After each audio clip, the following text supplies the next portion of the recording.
আসসালামু আলাইকুম। সম্মানিত দর্শক ভাইয়েরা, ভিডিওটা একটু শেয়ার করে দিবেন। সারা বাংলাদেশে আমাদের 12,000 দরবার শরীফ আছে। 12,000 দরবার শরীফের লোক এক হইয়া আমরা যদি মোমবাতি মার্কার অধীনে নির্বাচন করি, তাহলে অবশ্যই আমাদের আহলে সুন্নাত ওয়াল জামাত সংসদে যেতে পারবে।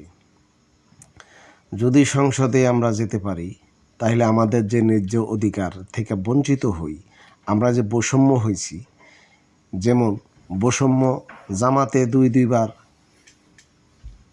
সোহরাওয়ার্দী উদ্যানে তারা সমাবেশ করতে পারছে, কিন্তু আমাদের আহলে সুন্নাত ওয়াল জামাত বাংলাদেশের 66% মুসলমান আহলে সুন্নাত ওয়াল জামাতের, তারপরও আমরা সোহরাওয়ার্দী উদ্যানে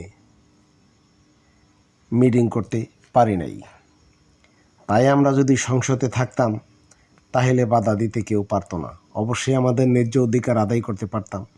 তাই সবাই মনের ভিতরে কোনো কষ্ট না রেখে, দরবারে কোনো ঝামেলা না রেখে, সবাই একত্র হইয়া আহলে সুন্নাত আল জামাতে ভোট দিবেন।